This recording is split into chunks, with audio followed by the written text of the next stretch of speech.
Équation. Un tiers d'inspiration, un tiers de transpiration, un tiers de folie douce et un grand tiers d'eau. Telle était l'équation du poème. Un vrai pastis, quoi.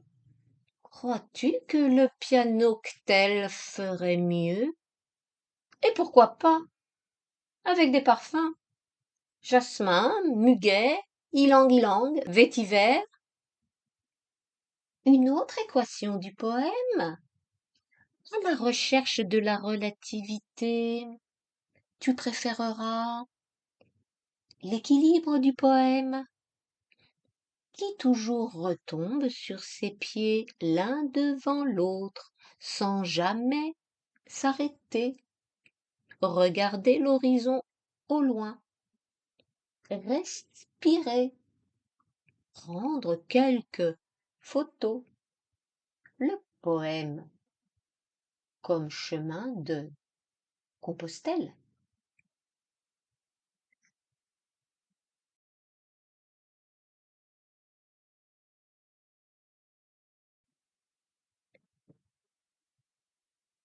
Hommage rendu à Serge Rezvani et Jacques Prévert. Le poème envoie de toutes les couleurs, tantôt rouge, tantôt bleu, rouge comme la colère, bleu comme une orange. Doit-il prendre parti, rire jaune, verdir de peur, sourire à gorge déployée, se cacher dans la cave? Le poème est arc-en-ciel, le violet de tes yeux, l'indigo de ton vêtement, sa gamme variée au soleil. Le poème est multicolore face à la réalité translucide. Il sait colorer l'instant, lui donner tout son chatoiement. Que seront les couleurs de demain? Le bruit rose, noir impair et manque. Je passe mon tour. Il est blanc.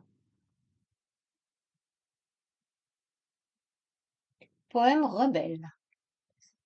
Le poème veut quitter cette page. Quoi? Enfermer toute une vie dans ce livre? Très peu pour lui. Il veut voyager.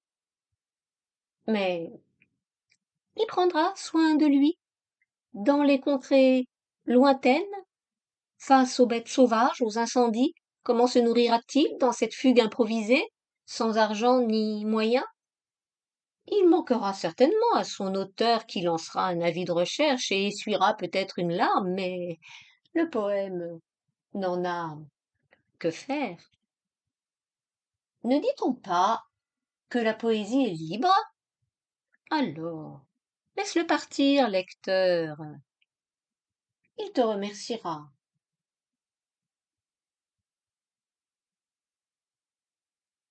Bain de foule. Le moteur de recherche interstellaire ne trouvera pas ce poème pulsar qui ne brille que dans ma mémoire. Et la vôtre, lecteur. Qui pourra l'identifier, sinon la police et la censure? Il doit rester tapi là où il est. Mais il aimerait voir du pays, voyager serait son rêve. Devra-t-il se contenter de l'espace-temps? Verra-t-il Times Square ou la place Rouge? Ira-t-il poser les pieds dans la fontaine de Trévi ou dans celle du Trocadéro? Le bain de foule.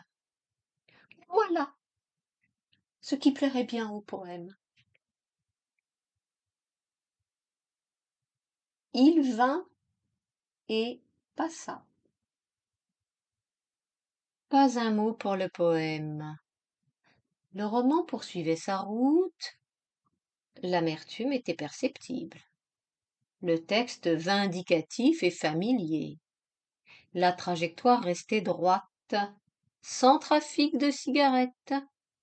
L'automne était contredit par le printemps. La force arrivait, imminente et pressante.